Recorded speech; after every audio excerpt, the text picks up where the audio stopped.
హ్మ్. అంకిత నాయుడు ఎందుకు సోషల్ మీడియాలో ఫేమస్? ఎలా? సో, అంతకుముందు వరకు అంకిత నాయుడంటే తెలీదు. హ్మ్. ఆఫ్టర్ మ్యారేజ్ హ్మ్. నా పాస్ట్‌లో నేను మ్యారేజ్ అవును. చేసుకున్నాను. అవును.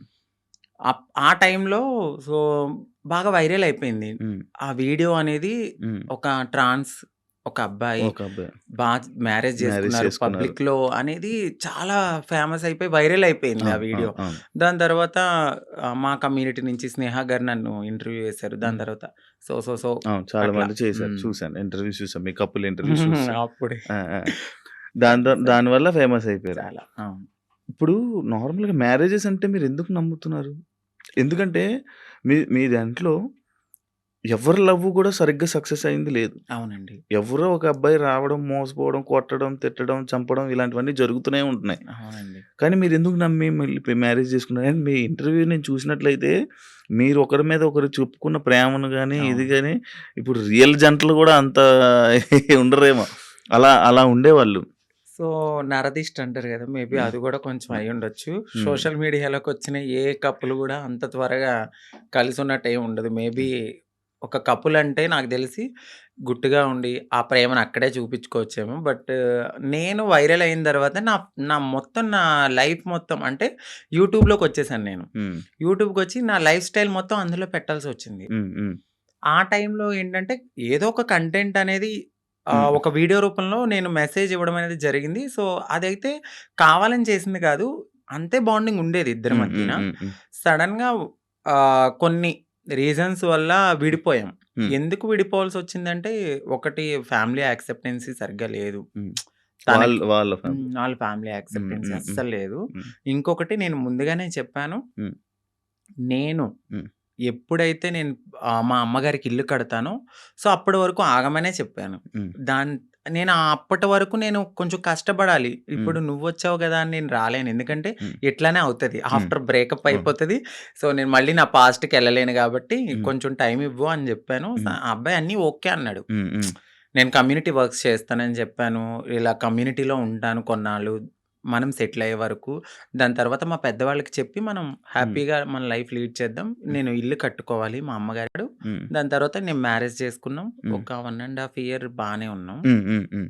దాని తర్వాత ఇంకా రోజు ఇంకా తాగడము, హ్మ్. ఎందుకిట్లా, అందుకట్లా చిన్న చిన్న ఇష్యూస్, గొడవలు అవి పెద్ద పెద్దయి అయిపోయాయి. అయితే ఈ బ్రేకప్ టైమ్‌లో ఎక్కువ వీడియోస్ పెట్టడం హ్మ్. అంకిత కావాలని చేస్తుందా? ఎందుకు అంత ఎమోషనల్ అయిపోతుంది? ఎందుకు సోషల్ మీడియాలో అంత ఏడుస్తూ వీడియోలు పెట్టాల్సిన అవసరం ఏంటి? అని క్వెషన్ చేసారా? మీ వరకొచ్చిందా? హ్మ్. వచ్చింది. ఆ! ఏమని మీకు మీ సమాధానం? సో, ఎందుకంటే అది నా మనసుకు తగిలింది. హ్మ్. నేను సోషల్ మీడియాకి గూడా వచ్చేదాన్ని కాదు, చెప్పేదాన్ని గూడా గాదు. హ్మ్. ఒకానొక సిట్యుయేషన్‌లో అది నాకు నెగటివిటీ వచ్చేసింది. అవును. తినే ఏదో చేసింది. హ్మ్. తిన వల్లే బ్రేకప్ అయిందని హ్మ్. నెగటివిటీ వచ్చింది. హ్మ్. సో, నేను నిజం చెప్పాలంటే నేను ఒక ఓపెన్ బుక్. ఆ హ్మ్. విషయంలో అయితే తనకి నేను చాలా ఓపెన్‌గా అన్నీ చెప్పే చేసుకున్నాను. హ్మ్. సో, చెప్పి చేసుకున్న పర్సన్ హ్మ్. తను ఎప్పుడైతే ఆహ్, కొన్నాళ్ళ తర్వాత లగ్జరీ లైఫ్‌కి అలవాటు పడ్డాడు. అవును. ఆ తరువాత జాబ్ పోయింది. హ్మ్. ఒక 11 మంత్స్ వరకు నేనే చూసుకున్నాను. ఓహ్! బిఫోర్ గూడా నేనే రెంట్ కట్టేదాన్ని. కార్ ఈఎంఐలన్నీ నేనే. ప్రతీదీ హ్మ్. నాదే. హ్మ్. హ్మ్. ఆయన జాబ్ చేసుకొని వాళ్ళ ఫ్యామిలీని చూసుకునేవాడు. సమ్‌టైమ్స్ ఎప్పుడైనా రెస్టారెంట్స్ ఆటిలకెళ్ళినప్పుడు ఖర్చు పెట్టే అతను. హ్మ్. 11 మంత్స్ అనేది జాబ్ పోయింది. హ్మ్. హ్మ్. ఆ! ఇంకా నాకు ప్రెషర్ ఎక్కువైపోయింది. హ్మ్. ఇటువైపు ఇల్లు కట్టిన ఒక గోల్డ్ ఉంది. హ్మ్. అక్కడ అదంతా విడిపించాలని జెప్పి నేను తనకి ముందే చెప్పాను. హ్మ్. సో, డ్రింక్ చేయడము, ఇదే విషయంలో గొడవ అవ్వడము. హ్మ్. దీనికి ముందే నాకు తెలీదు. రీసెంట్‌గా తెలిసింది. నన్ను మ్యారేజ్ చేసుకున్న 3 మంత్స్‌కే వేరే అమ్మాయిలతో గూడా ఉన్నారని చెప్పారు. హ్మ్. సో, ఆ రికార్డ్స్ కూడా నా దగ్గరున్నాయి. హ్మ్. బట్ నేను ఎందుకంటే అంతా అయిపోయిన తర్వాత మనకు అనవసరం అనిపిచ్చింది. హ్మ్. ఇవన్నిటిల్ని ఒక పక్కన పెడితే, నాకు ఒకానొక సిట్యుయేషన్‌లో హ్మ్. తను రెడ్ హ్యాండెడ్‌గా అంటే మా కమ్యూనిటీ వాళ్ళు ఎవరైతే ఉన్నారో వాళ్ళలో నా కోడల్ని నేనిలా వస్తున్నానని చెప్పడము, నేను తన్ని చేజ్ జేయడము, పట్టుకున్నాను. సో, పరిగెత్తేసాడు. ఇవన్నీ నేను చూసి నా మైండ్ అనేది ఒక్కసారిగా ఛీ! హ్మ్. మాకవసరం లేదు. ఈ కమ్యూనిటీలో ట్రాన్స్‌లోనే ఉండాలి. హ్మ్. మమ్మల్ని మేము ఎంత అందంగా మార్చుకున్నా హ్మ్. వాళ్ళు కొన్నాళ్ళే ఉంటారు. హ్మ్. హ్మ్. సో, వద్దు. సింగిల్‌గా ఉండడం బెటర్ అనిపించింది. హ్మ్. దాని తర్వాత నేను సోషల్ మీడియాలో నేనే పోస్ట్ పెట్టాను. హ్మ్. వద్దు. అంటే నన్ను కలవడానికి 2 టైమ్స్ అట్లా ప్రయత్నించాడు. ప్రయత్నించాడు. హ్మ్. బట్ నాకు మనసుకి తగిలిందది. హ్మ్. ఎందుకంటే ప్రతిసారి నేను యాక్సెప్ట్ చేయడము, హ్మ్. ఇది మా ఇద్దరి మధ్యన జరగడము, వాళ్ళ ఫ్యామిలీకి చెప్పడము, మా ఫ్యామిలీకి చెప్పడము, మీ చావు మీరు చావండి అనడము, హ్మ్. ఇవన్నీ నేనింక తీసుకోలేకపోయాను. హ్మ్. హ్మ్. నేను మారింది నా కోసం, హ్మ్. నా సెల్ఫ్ నేను ఆనందంగా ఉండడానికి. హ్మ్. ఎందుకు దీంట్లోకి దూకానా? హ్మ్. ఇంకొకటి కమ్యూనిటీలో అందరికీ ఒక రోల్ మోడల్ అనుకున్నారు. హ్మ్. హ్మ్. ఇప్పుడున్న జనరేషన్‌లో ఇంత బాగా ఉంటున్నారా అని. హ్మ్. హ్మ్. సో, ఇప్పుడు గనక నేను బ్రేక్ చేస్తే హ్మ్. సొసైటీలో వీళ్ళంటూ సెట్ కారు, వీళ్ళకి పెళ్ళిళ్ళు సెట్ కావు అని అంటారని అంటారు. నాకు ముందే తెలుసు. అవును. అవును. దానికోసం కూడా నేను చాలా బాధపడుతూ అట్లానే ఉన్నాను. హ్మ్. ఇవన్నీ చూసిన తర్వాత నాకు నేనే ఇన్‌స్టాగ్రామ్‌లో విడిపోతున్నామని చెప్పాను. హ్మ్. హ్మ్. చెప్పిన తర్వాత అపోజిట్ పర్సన్ గూడా హ్మ్. ఎందుకు, ఏంటి అని క్వెషన్ జేయడానికి నన్ను ప్రయత్నించలేదు. హ్మ్. నేను వీడియోస్ డిలీట్ జేసేసాను. తను గూడా అప్పటికే వేరే అమ్మాయితో లవ్‌లో ఉన్నాడు. ఓకే. ఓకే. అలా బ్రేకప్ అయింది. సేమ్. అంటే నేను ఎన్ని సార్లు వద్దన్నా కావాలనుకున్న మనిషి హ్మ్. ఒక్కసారిగా నేను వద్దు అన్నప్పుడు ఎందుకు బ్రేకప్ చెప్తారు? హ్మ్. హ్మ్. ఒక 1 ½ ఇయర్‌లో చాలా గొడవలవుతాయి. ఇది అవును. మాకు అప్పుడు మేము విడిపోవడానికి కూడా చాలా చిన్న రీజనే. అవును. దానికి ముందు చాలా పెద్ద రీజన్స్ ఉన్నా మేము కలిసే ఉన్నాం. ఓకే. అప్పుడు కలవాలి అని ఒక పర్సన్ మన ముందు బతిమలాడిన మనిషి స్ ఒక్కసారిగా ఎందుకు వదిలేసుకున్నాడు? బ్రేకప్ అంటే ఆ! వదిలేసారు డైరెక్ట్‌గా. దానికి తనకెక్కడో కనెక్ట్ అయ్యాడు. హ్మ్. హ్మ్. ఇక్కడ వదిలించుకోవాలనుకున్నారు. తను గూడా ఏం జేశారంటే, అక్కడ అమ్మాయిని కనెక్ట్ అవ్వడానికి హ్మ్. కమ్యూనిటీలో ఎవరితోనో రిలేషన్‌కి పరిగెత్తినట్టుగా నన్ను నమ్మించాడు. ఓకే. సో, అక్కడ నా మనసు బ్రేక్ అయిపోయింది. ఓకే. తర్వాత తెలిసింది. ఇలా జరిగాయి. హ్మ్. కాదు అప్పుడు మరి ఫేస్ మీద దెబ్బలు కొట్టడం అవన్నీ ఏవో ఉండే గదా! దెబ్బలుండే ఫేస్ మీద ఏవో దెబ్బలతో ఒక వీడియోస్ ఉండే. హ్మ్. అవేంటవి ఆయన కొట్టినవా? లేకపోతే ఏం జరిగిందది? ఆహ్, ఇక్కడ దెబ్బ తగిలింది. దెబ్బలు తగిలింది అంతా ఫేస్. సంథింగ్ ఆయనైతే కొట్టలేదండి. ఓకే. సో, అది అబద్ధము. ఇక్కడ దెబ్బ తగిలింది అనడానికి నేనప్పుడు ప్రతిసారి మన ఐబ్రోస్ జేయించుకోవడానికి స్క్రబ్బింగ్‌కి వెళ్ళేదాన్ని. ఆ టైంలో నాకది రిఫ్లెక్ట్ అయిందంతే. అచ్చా! ఈ ఫేస్ ఇంత ఇలాగ ఆ! అయిపోవడం లావు అయిపోయి. అందులో ఏడ్చి, ఏడ్చి ఈ ఫుడ్ లేదు. ఫుడ్ లేదు. కానీ అది కొట్టిన దెబ్బ కొట్టేసారేమో, ఆ! దానికి ఇది ఇబ్బంది అనుకున్నారు. పెట్టేసారేమో, అవును. ఇదయిపోయిందేమో అని అనుకునే లేదు, లేదు. ఇలాగ ఆయనేం కొట్టలేదు. మీకదే ఫస్ట్ లవ్వా? అంటే ఆ! అదే ఫస్ట్ లవ్ అనుకోవచ్చు. హ్మ్. హ్మ్. అదే హ్మ్. First love. అంటే బిఫోర్ ఒక లవ్ ఉండేది. హ్మ్. అది అక్కడ దాకా రాలేదు. అంటే ఇంకా కొన్ ఇది లవ్ కామన్ అనిపించిందింకా. కానీ పెళ్లి వరకు రావడం అనేది ఇదే. ఇదే ఫస్ట్ పెళ్లి వరకు. ఇప్పుడు ఇద్దరి అభిప్రాయాలు కలుస్తాయి. కలిసిన తర్వాత మాట్లాడుకుంటాం. హ్మ్. మాట్లాడుకున్న తర్వాత కొన్ని రోజులు ట్రావెల్ అయ్యాక ఓకే. నీవు నాకు సెట్ అవ్వలేదు వదిలేసుకుందాం అనుకునేది ఒకలా ఉంటది. ఇటు పబ్లికొచ్చేసి హ్మ్.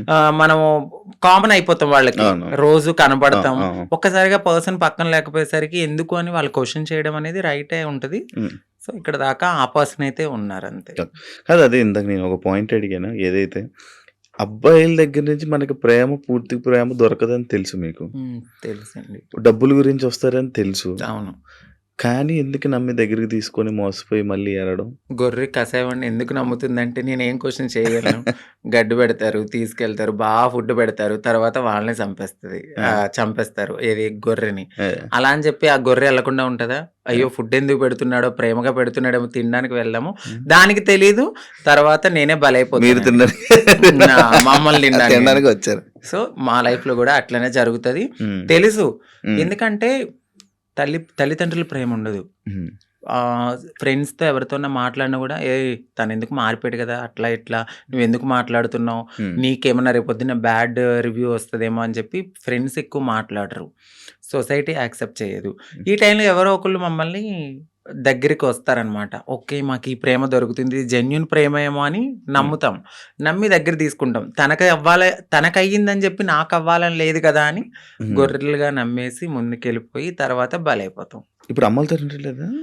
అంటే హైదరాబాద్‌లో నేనే ఉంటున్నాను. హ్మ్. ఇంటి దగ్గర ఇల్లు కట్టాను. హ్మ్. సో, ఆ! కట్టేసారు. అక్కడ మమ్మీ ఆళ్ళు, ఇప్ ఫ్యామిలీ అంతా అక్కడే ఉంటారు. ఇప్పుడెలా డబ్బులు? ఇప్పుడు నేను నార్మల్‌గా అయితే యూట్యూబ్ మీద హ్మ్. యూట్యూబ్ బేస్ చేసుకున్నాను. దానికి బిఫోర్ నుంచి నేను కమ్యూనిటీ వర్క్స్ చేస్తూ నేను సెటిల్ అయిపోయాను. హ్మ్. హ్మ్. ఫైనాన్షియల్‌గా అయితే ఇప్పుడు నేను చాలా బాగా సెటిల్ అయ్యి ఉన్నాను. హ్మ్. యూట్యూబ్ చేస్తున్న ఇన్‌కము హ్మ్. అట్లానే కొంచెం ఎంతొస్తది యూట్యూబ్ నుంచి? ఇప్పుడైతే 1.2 అట్లా యూట్యూబ్ వస్తుంది. నుంచి. బిఫోర్ ఇంకా ఎక్కువొచ్చేది. ప్రమోషన్స్ అవన్నీ? ప్రమోషన్స్ చెయ్యట్లేదండి నేను. చేయరా ఇప్పుడు? నార్మల్ ప్రమోషన్స్ అమ్మాయిలకి సంబంధించిన బిఫోర్ చేశాను. అసలు చెయ్యట్లేదు నేను. ప్రమోషన్స్. నేను నో పెయిడ్ ప్రమోషన్స్ అని గూడా పెట్టాను. అవును. చూసాను నేను. ఆ! ఒక ప్రమోషన్సే చేయరు. ఆహ్, ఓన్లీ యూట్యూబ్ నుంచి 1.5 లాక్, 1.2 లాక్. 1.2 హ్మ్. ఒక 2 మంత్స్ నుంచి అయితే మాత్రం నేను సరిగ్గా ఈ వీడియోస్ చేయట్లేదు. హ్మ్. ఇగ 12,000, 13,000 అట్లనే వస్తున్నాయి. అంటే ఒక 3 మంత్స్ నుంచి. ఓకే. దాని బిఫోర్ నేను చేసేదాన్ని. అవును. 1.2 హ్మ్. మాక్స్ అయితే 1.5 మధ్యలో. ఇప్పుడు రెవెన్యూ ఇంకేం లే. ఈవెంట్స్‌కేమైనా వెళ్తారా? ఈవెంట్స్ ఏం లేదు. ఇప్పుడు నేను షాప్ ఓపెనింగ్స్ అట్లా హ్మ్. ఏదైనా జరిగినప్పుడు కొంచెం నాకు తెలిసిన వాళ్ళు వీఐపీస్ గానీ, వాళ్ళకి గానీ హ్మ్. దిష్టి తీయడము, లేదంటే వాళ్ళ ఇంట్లో ఎవరైనా పుట్టారు అంటే హ్మ్. బ్లెస్సింగ్స్ గానీ నన్నే పిలుస్తారు. హ్మ్. హ్మ్. అక్కడికెళ్ళినప్పుడు బానే ఇస్తారు. 51 ఓకే. 51, అంతే. 31 అంతే. ఓకే. మొత్తం మంత్లీ ఆ! ఓవరాల్‌గా ఇప్పుడైతే నా ఇన్‌కమ్ 1.2 అంతే. ఇఫ్ అంతే. ఇప్పుడు మొత్తం అన్నీ కలిపినా గూడా. అంతే. అంతే. అంతకు హ్మ్. మించి చెప్పట్లేదా అన్నట్టు. లేదు సార్ అంతే. అంతే. ఓకే. అంటే ఆ టైంలో నేను హ్మ్. సేవింగ్స్ ఎక్కువ చేసేసాను. హ్మ్. బాగా. ఓకే. హ్మ్. ఒకప్పుడు 'అంకిత నాయుడు' వీడియోస్ చూస్తున్నప్పుడు అంటే లైక్ బిఫోర్ బ్రేకప్ గాని, బిఫోర్ ఇది గాని ఫేస్ ఒకలా ఉండేది. ఇప్పుడు చాలా చేంజెస్ అయిపోయాయి. అవునండి. ఏ ఎందుకు అన్ని చేయించేసుకుంటున్నారు? అంటే ఎందుకు చేయించుకున్నానంటే నేను ఒక పుట్టడం అనేది అమ్మాయి తత్వంతో ఉన్న ఒక అబ్బాయిగా పుట్టాను. హ్మ్. సో, ఎక్కడైనా నాకు చిన్నగా ఏదైనా అనిపిచ్చిందంటే హ్మ్. దాన్ని వెంటనే చేంజ్ జేసుకోవాలి అనే థాట్ నాకుంటది. హ్మ్. నాకు నేను ఒక పుట్టడం ఒక అబ్బాయిగా పుట్టినా నా మనసు అమ్మాయి. హ్మ్. అంటే ఇప్పుడు ఒక గొంగళి పురుగుంటది. తన జీవితం ఎట్లా ఉంటది? చాలా చిరాకుగా కనిపిస్తది. కానీ వన్స్ ఒక్కసారి తనకి మారినప్పుడు ఒక అందమైన సీతాకోకచిలుకగా మారుతది. హ్మ్. సో, నేను పుట్టినప్పుడు గూడా ఒక గొంగళి పురుగులాగానే ఫీల్ అయ్యాను. హ్మ్. నేను ఒక అందమైన సీతాకోకచిలుక అవ్వాలి అనేది నా మనసులో ఉంది. హ్మ్. హ్మ్. దానికోసం నేను ప్రయత్నించాను. డెఫినైట్‌లీ నేను సక్సెస్ అయ్యానని నేను అనుకుంటున్నాను. అంటే మీరన్నారు ఎందుకు ఇవన్నీ చేయించుకుంటున్నారు అని. నేను ఒక పరిపూర్ణమైన అమ్మాయిలా కనపడినా హ్మ్. ట్రాన్స్ వుమన్ అనే అంటారు. హ్మ్. బట్ నేను ఫీల్ అవుతాను ఒక అమ్మాయి పక్కకు వెళ్ళినప్పుడు ఓహ్! అమ్మాయి కన్నా చాలా బావుందిరా హ్మ్. అనే ఫీల్ నాకు అనిపించినప్పుడు నేను సాటిస్ఫై అయిపోతా. ఎవరో ఒకరు కామెంట్ ఎయ్యాలి. ఆ! ఆ కామెంట్‌కి నేను హ్యాపీగా ఫీల్ అయ్యి హమ్మయ్య! హ్యాపీ నేను ఇంత మారినందుకు ఓకే. ఇప్పుడు సీతాకోకచిలుకలకి రెక్కలొస్తే ఎగిరిపోదామనా? వెళ్ళిపోతా డెఫినైట్‌లీ. ఎక్కడికి? ఎక్కడికో ఒక చాటకి. ఆ! మమ్మల్ని యాక్సెప్ట్ చేసే చోటకి. హ్మ్. హ్మ్. ఆ! అయితే ఇప్పుడు మొత్తం అంతా ఇంకా చేంజెస్ చేస్తూనే ఉంటారా అలాగా? అంటే చేయించుకున్నానండి. లిప్సు. నోస్ చేయించుకున్నాను. ఫోర్‌హెడ్ చేయించుకున్నా. హ్మ్. నడుం చేయించుకున్నా. హ్మ్. ఇంకా ఫుల్లీ ఫీమేల్ లాగానే అన్నీ చేయించేసుకున్నాను. మొత్తం అన్నీ హ్మ్. చేయించేసుకున్నారు. కాదు ఇష్యూస్ రావా ఏమి? అంటే ఏం లేదు. ఇప్పుడున్న టెక్నాలజీ ప్రకారం అయితే ఎటువంటి ఇష్యూస్ అయితే లేవు. హ్మ్. హ్మ్. అది శృతి మించితే హ్మ్. ఇప్పుడు నేను చేయించుకున్న దానికి ఓకే. హ్మ్. ఇంకా ఎక్కువ మనము ఎనస్థీషియా ఎక్కువ తీసుకొని, మన బాడీని వీక్ చేసేసుకొని, ఫుడ్ అనేది ఎక్కువ బాగా తినకుండా ఇలా ఉంటే చాలా ప్రాబ్లమ్స్ అయితే ఉంటాయి. కానీ నార్మల్‌గా ఎక్కువ ప్రాబ్లమ్స్ ఎక్కువొస్తుంటే ఏదో ఒక ఇష్యూ అంటే ఒక వస్తుంటే మంచి డాక్టర్ దగ్గరికి వెళ్ళాలండి. అంటే డబ్బులు పోయినా గూడా హ్మ్. ఒక మంచి డాక్టర్‌ని సజెస్ట్ చేసుకుంటూ ముందుకెళ్తే ఏం ప్రాబ్లమ్స్ రావు. హ్మ్. బట్ అది కూడా ఎక్కువ బేర్ చేయరెవరు. హ్మ్. చాలా పెయిన్‌ఫుల్ అది. హ్మ్. చాలా నరకం. హ్మ్. తాగడానికి ఉండదు, తినడానికి ఉండదు, గాలి పీల్చడానికి ఉండదు. హ్మ్. ఇగ చెప్పలేము ఆ బాధలన్నీ. హ్మ్. ప్రియాంక నీ ఫ్రెండేనా? అవునండి. నీ మాట్లాడతారా? ఆ! మీ ఇద్దరు అనుకునే చేయించుకుంటుంటారా ఏదైనా? లేదండి. ఆ! ఎందుకండి? అది తను చేయిస్తది. దాని తర్వాత మళ్ళీ మీరు చేయించుకుంటారా? Same treatments. చెప్పాను గదా! అందంగా ఉండడము అనేది హ్మ్. మాకుంటది ఆ మనసులో. హ్మ్. ఎక్కడ మేము ఒక అమ్మాయిలాగా ఉండాలి. హ్మ్. ఎంత మారినా ఉంటది హ్మ్. జనాల్లో మీరలాగా, మీరిలాగా అని. హ్మ్. బట్ అనేవాళ్ళు అంటూనే ఉంటారు. హ్మ్. మనం మనలాగానే ఉండాలని నేననుకుంటాను. ఓకే.